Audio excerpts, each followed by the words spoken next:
எனதன்பு மீனராசிக்கார நேயர்களுக்கு எனதினிய வணக்கங்க. நம்ம இன்னைக்கு வீடியோ பதிவுக்குள்ள போறதுக்கு முன்னாடி முருகரை மனதார வணங்கிட்டு வீடியோ பதிவுக்குள்ள போகலாங்க. ஓ முருகா போற்றி, ஓ முருகா போற்றி, ஓ முருகா போற்றி. எனைக்காக்கும் முருகனையே போற்றி. நல்லதே நடக்கும், நல்லது மட்டும் தான் நடக்கும். நம்மளோட மீனராசிக்காரங்க மனம் நெகிழும் கருணையுள்ளவங்க. கலை உணர்வு, கற்பனை சக்தி அதிகமா இவங்க கிட்ட இருக்கு. மற்றவர்களின் உணர்ச்சிகளை எளிதில் புரிந்து கொள்ளக்கூடிய தன்மை இவங்க கிட்ட இருக்கு. சில நேரங்கள்ல கனவுலகத்துல மூழ்கி இருப்பாங்க, ஆனா இதயத்தால வாழ்வாங்க. இவங்கள பொறுத்த வரைக்கும் தன்னோட வாழ்க்கையில எவ்வளவு பிரச்சனை வந்தாலும் அதை பத்தி துளி கூட கவலைப்பட மாட்டாங்க. ஆனா நெருங்கிய உறவின் வாழ்க்கையில ஒரு பிரச்சனை வருதுன்னு வச்சுக்கங்க, ஓடி போய் உதவி செய்யக்கூடியவங்களா இவங்க இருப்பாங்க. மீனம் ராசிக்கார நேயர்களுக்கு உங்க வாழ்க்கையில நீங்க இதுவரைக்கும் பார்த்திராத ஒரு மிகப்பெரிய திருப்புமுனை அரங்கேற போகுதுங்க. மங்களகரமான பராப வருட தமிழ் புத்தாண்டு பிறக்கும் நன்னாளான ஏப்ரல் 14, 15 மற்றும் 16 ஆகிய தேதிகள் சாதாரண நாட்கள் கிடையாதுங்க. உங்க தலை எழுத்தையே மாற்றப்போகும் சக்தி வாய்ந்த நாட்களுங்க. ஆனா அதே சமயம் உங்களுக்கு ஒரு மிகப்பெரிய ஆபத்து உங்க வாசல்லையே காத்துக்கிட்டு இருக்குதுங்க. அந்த 4 நபர்கள் யாரு, நீங்க ஏன் உஷாரா இருக்கணும், அப்படி என்ன நடக்க போகுது என்பதை நமது இந்த சிறப்பு தொகுப்புல முழுமையா பார்த்து தெரிஞ்சுக்கலாங்க. இந்த காணொளிய ஒரு நொடி கூட தவிர்க்காம முழுமையா பாருங்க. ஏன்னா நீங்க செய்யும் ஒரு சிறு தவறு உங்களை தேடி வரும் அந்த மாபெரும் பொற்காலத்தை தவிடுபொடி ஆக்கிருங்க. ஏன் எனக்கு மட்டும் இப்படி நடக்குது, நான் யாருக்கு என்ன பாவம் பண்ண அப்படின்னு நீங்க பலமுறை கண்ணீர் சிந்தி இருப்பீங்க. அந்த வழிக்கெல்லாம் ஒரு விரிவு காலம் பிறக்க போகும் நேரமா இந்த நேரம் உங்களுக்கு அமைஞ்சிருக்கு. உங்க கடந்த காலத்தை சற்று திரும்பி பாருங்க. நீங்க யாருக்கெல்லாம் உண்மையா இருந்தீங்களோ அவங்களே உங்களுக்கு முதுகுல குத்தி இருப்பாங்க.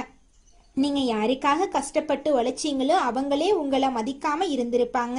உங்க கடந்த கால வாழ்க்கை அப்படிங்கிறது ஏமாற்றங்களாலும் துரோகங்களாலும் நிரப்பப்பட்ட ஒரு நீண்ட பயணமாகவே இருந்திருக்கு.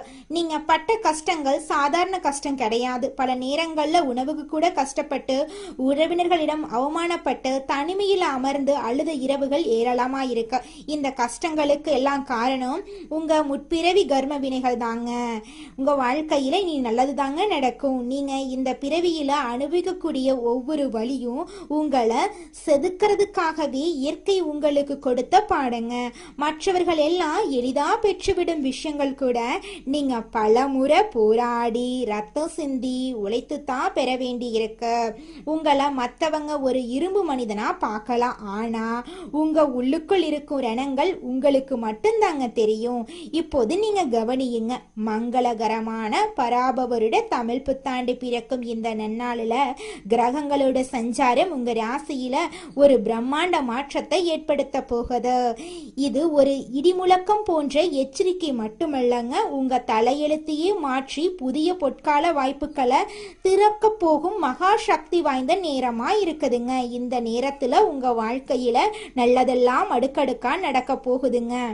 காலம் காலமா நீங்க சுமந்து வந்த அந்த கர்ம வினைகளின் சுமை குறைய தொடங்கும் நேரமா இந்த நேரம் உங்களுக்கு அமைஞ்சிருக்கு. ஆனா இந்த மாற்றங்கள் அவ்வளவு எளிதா நடந்து விடாதுங்க. இதற்காகத்தான் இந்த எச்சரிக்கை பதிவுங்க. ஏப்ரல் 14, 15, 16 ஆகிய இந்த 3 நாட்களும் உங்க வாழ்க்கையில மிக மிக முக்கியங்க.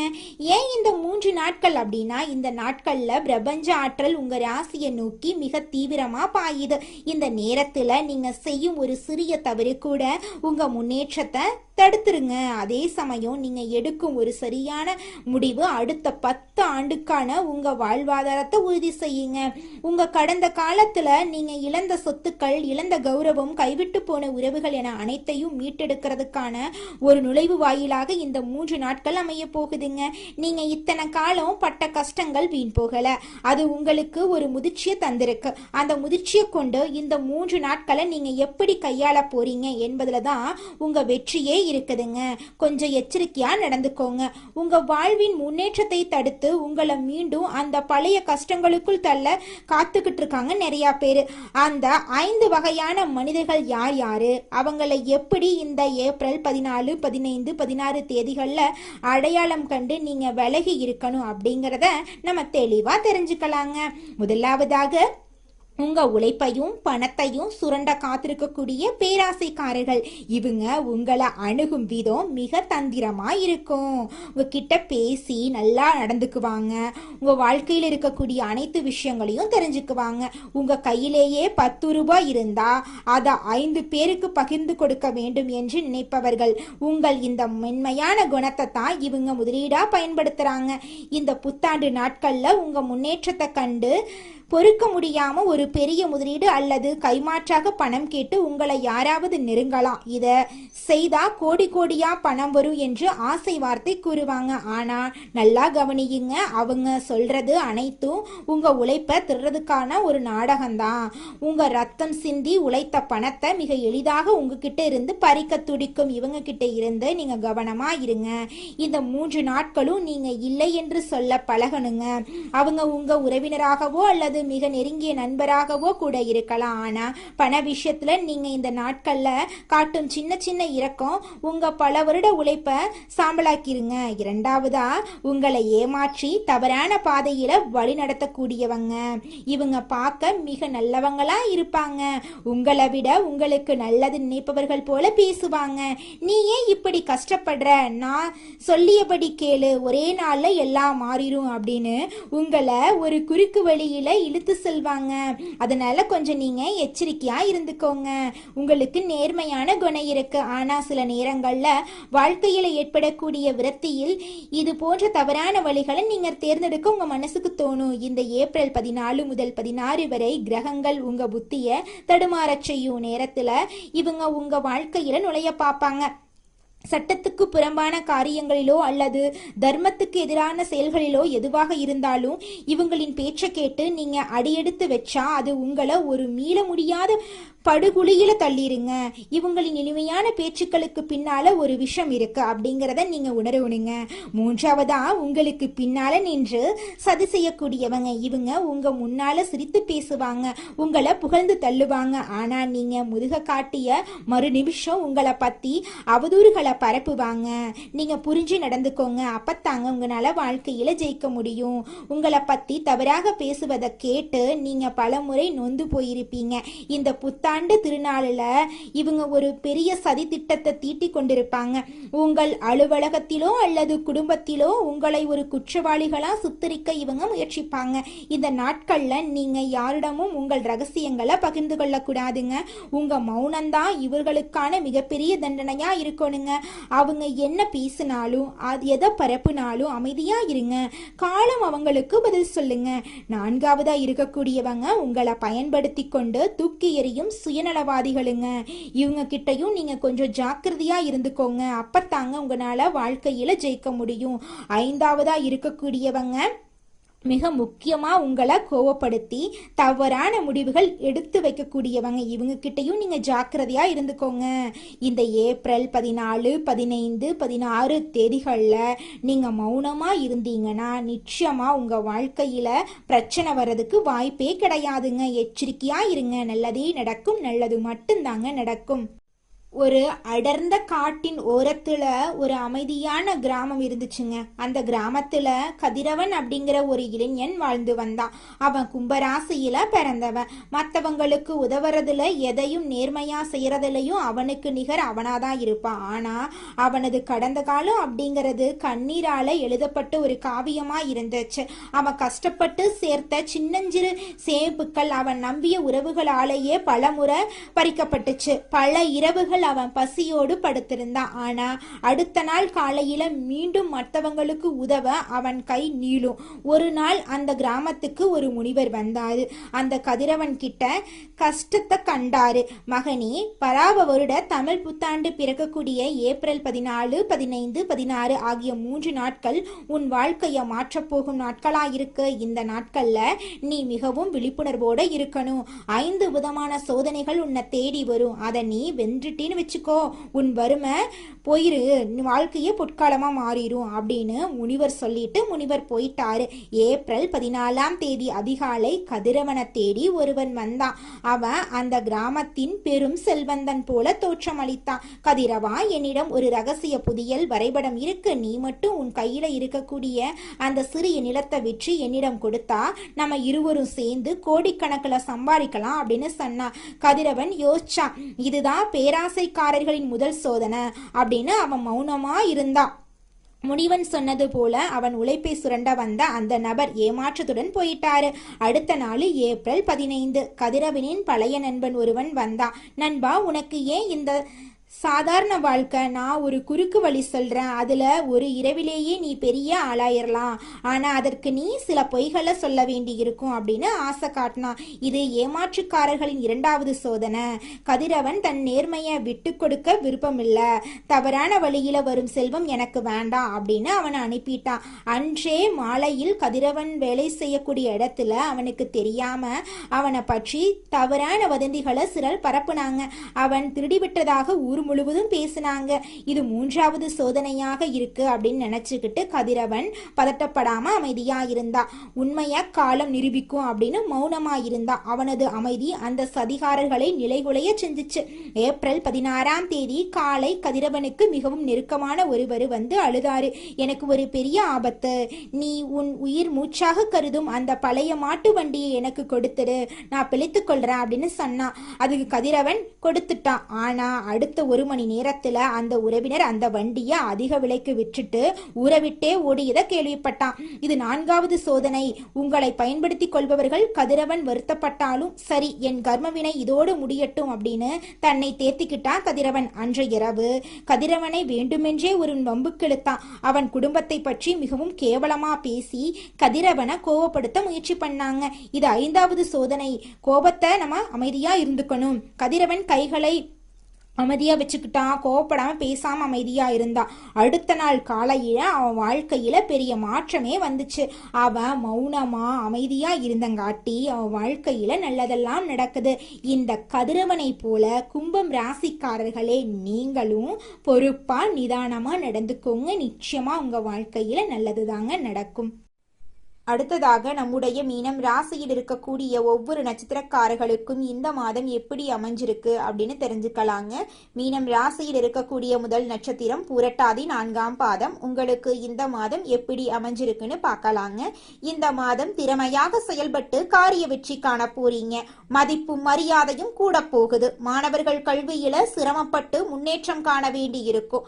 மனதைரியம் கூடும். கன்னி பெண்களுக்கு திருமண பேச்சுவார்த்தை கைகூடும். அரசால அனுகூலம் உண்டு. எதிர்த்தவர்கள் அடங்குவாங்க. தந்தையுடன் விவாதம் வரும். கவனம் தேவை. தகப்பனார் வழியில இருந்து வந்த பிரச்சனைகள் அகலப்போகுது. குடும்பத்துல சுபகாரியங்கள் அடுக்கடுக்கா நடக்க போகுது. உங்களோட ஆசைகள் கனவுகள் எல்லாமே நிறைவேற போகுது. உங்க வாழ்க்கையில இனி வரக்கூடிய காலங்கள்ல பிரச்சனை அப்படிங்கிற பேச்சுக்கெல்லாம் துளி கூட இடம் கிடையாது. அடுத்ததாக மீனம் ராசியில் இருக்கக்கூடிய நட்சத்திரம் உத்திரட்டாதி. உங்களுக்கு இந்த மாதம் எப்படி இருக்குன்னு பார்க்கலாங்க. இந்த மாதம் மனதைரியம் கூடும். எதிர்ப்புகள் விலகும். எந்த சூழ்நிலையும் அனுசரித்து செல்வீங்க. வீண் குழப்பம், காரியத்தடை ஏற்பட்டு நீங்கும். வாகனங்களில் செல்லும் போது கூடுதல் கவனம் தேவை. பயணங்கள் செல்ல வேண்டியிருக்கும். கவன தடுமாற்றம் உண்டாகலாம். பணவரத்து தாமதப்படும். சொத்துக்கள் சம்பந்தமாக பிரச்சனைகள் எதுவும் இருந்தால் உங்களுக்கு சாதகமா மாறும். உங்களோட ஆசைகள் கனவுகள் எல்லாமே நிறைவேறும். உங்களுடைய உடல்நிலை ஆரோக்கியமா இருக்க போகுது. உங்களுடைய கனவுகள் நிறைவேற போகுது. உங்களை மதிக்காக இருந்த உறவுகள் எல்லோருமே இனி வரக்கூடிய காலங்களில் உங்களை மதித்து நடந்துக்க போறாங்க. உங்களுடைய வாழ்க்கையில் நல்லதுதாங்க நடக்கும். கெட்டதென்ற பேச்சுக்கு துளி கூட இடம் கிடையாதுங்க. அடுத்ததாக நம்முடைய மீனம் ராசியில் இருக்கக்கூடிய நட்சத்திரம் ரேவதி. உங்களுக்கு இந்த மாதம் எப்படி அமைஞ்சிருக்குன்னு தெரிஞ்சுக்கலாம். இந்த மாதம் தொழில் வியாபாரத்துல சீரான நிலை காணப்படும். எதிர்பார்த்தபடி ஆர்டர்கள் கிடைப்பது தாமதமாகலாம். அரசாங்கம் தொடர்பான காரியங்களில் மெத்தன போக்கு காணப்படும். உத்தியோகத்தில் இருக்கிறவங்களுக்கு விருப்பமற்ற இடமாற்றம் உண்டாகலாம். இரவு நேர பயணங்களே தவிர்ப்பது நல்லது. சொந்த பந்தங்களின் வீட்டு விசேஷங்களை முன்னின்று நடத்த போறீங்க. சித்தர்களை வணங்க எல்லா பிரச்சனைகளுக்கும் தீர்வு கிடைக்கும். வாழ்க்கையில் முன்னேற்றம் உண்டாகும். நீங்கள் நினைத்தபடி உங்கள் வாழ்க்கையில் நல்லதுதாங்க நடக்கும். கெட்டதென்ற பேச்சுக்கு துளி கூட இடம் கிடையாதுங்க. நீங்க நினைச்ச மாதிரி நிலம் வாங்க போறீங்க, வீடு கட்ட போறீங்க, நீங்க நினைச்ச மாதிரி வாழ்க்கையில வெற்றி அடைய போறீங்க. உங்க வாழ்க்கையில இந்த மாதம் நல்லதுதான் நடக்கும். கெட்டதென்ற பேச்சுக்கெல்லாம் இடமே கிடையாதுங்க. வரப்போகக்கூடிய நன்மைகளை இரட்டிப்பாக்கி கொள்ளவும் நீங்க செய்ய வேண்டிய ஆன்மீக கடமைகள் குறித்து இப்போது ஆழமா பார்க்கலாம். இந்த ஏப்ரல் 14, 15, 16 ஆகிய தேதிகள்ல நீங்க மேற்கொள்ள வேண்டிய சில எளிய அதே சமயம் மிக வலுவான வழிபாட்டு முறைகள் உங்க தலையெழுத்தையே மாற்றும் வல்லமை கொண்டதுங்க. உங்க வாழ்க்கையில நீங்க செய்யக்கூடிய முதல் விஷயம் என்னன்னு பாத்தீங்கன்னா, இந்த 3 தேதிகளிலும் நீங்க அதிகாலையிலே பிரம்ம முகூர்த்தத்துல எழுந்து நீராடி உங்க வீட்டுல பூஜை அறையில மகாலட்சுமியின் திருவுருவ படத்துக்கு மல்லிகை அல்லது வெந்தாமரை மலர்களால அலங்காரம் செய்யணும். நெய் தீபம் ஏற்றி வச்சு உங்கள் மனக்குறைகளை அந்த அன்னையிடம் ஒப்படைச்சிடுங்க. இத்தனை காலம் நான் பட்ட கஷ்டங்கள் போதும் தாயே, இனி வரும் காலம் எனக்கு ஒளியா அமையட்டும் என்று மனதார வேண்டிக் கொள்ளுங்க. வெள்ளிக்கிழமைகள்ல சுக்கிர உரையில இந்த வழிபாட்டை செய்யறது உங்களுக்கு ராஜயோகத்தை பெற்று தருங்க. அடுத்ததாக தானங்கள்ல சிறந்த தானமான அன்னதானத்தை பத்தி பார்க்கலாங்க. உங்க வசதிக்கு ஏற்ப ஏழை எளியவர்களுக்கோ அல்லது ஆதரவற்ற பெண்களுக்கோ உங்களால முடிந்த உணவை அளியுங்க. குறிப்பா இந்த புத்தாண்டு நாட்கள்ல தயிர் சாதம், பால் பாயாசம் அல்லது வெள்ளை நிற இனிப்பு வகைகளை தானமா வழங்குறது உங்கள் ஜாதகத்தில் இருக்கக்கூடிய தோஷங்களின் வீரியத்தை குறைக்குங்க. பார்வையற்றவர்களுக்கு உதவுறது சுக்கிர பகவானின் பரிபூரண அருளை உங்களுக்கு பெற்று தருங்க. இந்த 3 நாட்களும் நீங்க வெள்ளை அல்லது சந்தன நிற ஆடைகளை அணிகிறது உங்களுக்கு ஒரு கூடுதல் பலத்தை தருங்க. இது உங்களை சுற்றி ஒரு தெய்வீக பாதுகாப்பு கவசத்தை உருவாக்கி எதிர்மறை எண்ணங்கள்ல இருந்து உங்களை நிச்சயமா பாதுகாக்குங்க. இந்த நாட்கள்ல நீங்க எடுக்கும் ஒவ்வொரு முடிவும் உங்க எதிர்காலத்தை நிர்ணயிக்கும். அப்படிங்கறதால எந்த ஒரு காரியத்தையும் அவசரத்துல செய்யாதீங்க. யாரிடமும் வாக்குவாதம் செய்யாதீங்க. உங்கள் மௌனம்தான் இந்த 3 நாட்கள்ல உங்கள் மிகப்பெரிய வலிமையா இருக்கணுங்க. உங்க வெற்றி கனிகள் கனிந்து உங்க கைக்கு வரும் வர அதை மறைத்தே வச்சிருங்க. நீங்க செய்யும் இந்த எளிய ஆனா வலுவான பரிகாரங்கள் உங்க பாதையில் இருக்கக்கூடிய முட்களை அகற்றி மலர் பாதையா மாத்திருங்க. இந்த எச்சரிக்கைகளை மனதில் கொண்டு நிதானமா செயல்பட்டா உங்க வாழ்க்கையில இந்த புத்தாண்டு ஒரு மாபெரும் பொற்காலமா இருக்குங்க. நிச்சயமா உங்களுடைய ஆசைகள் கனவுகள் எல்லாமே இந்த காலகட்டத்துல நிறைவேறிய தீருங்க. அதுல துளி கூட மாற்றமே கிடையாதுங்க. உங்க வாழ்க்கையில மேலும் நல்லதெல்லாம் நடக்க நீங்க செய்யக்கூடிய பரிகாரம் என்ன பாத்தீங்கன்னா, உங்க வீட்டுக்கு பக்கத்துல இருக்கக்கூடிய விநாயகர் ஆலயத்துக்கு போயிட்டு விநாயகர் கிட்ட உங்க வாழ்க்கையில இருக்கக்கூடிய நிறை குறைகளை சொல்லிக்கிட்டு வாங்க. கூடிய விரைவில் உங்க வாழ்க்கையில இருக்கக்கூடிய அனைத்து பிரச்சனைகளும் காணல் நீரா கரைஞ்சு போயிரும். உங்களுடைய எண்ணம் போல உங்க வாழ்க்கையில நல்லது மட்டும்தாங்க நடக்கும். கெட்டதுங்கிற பேச்சுக்கெல்லாம் துளி கூட இடம் கிடையாதுங்க. நன்றி, வணக்கம்.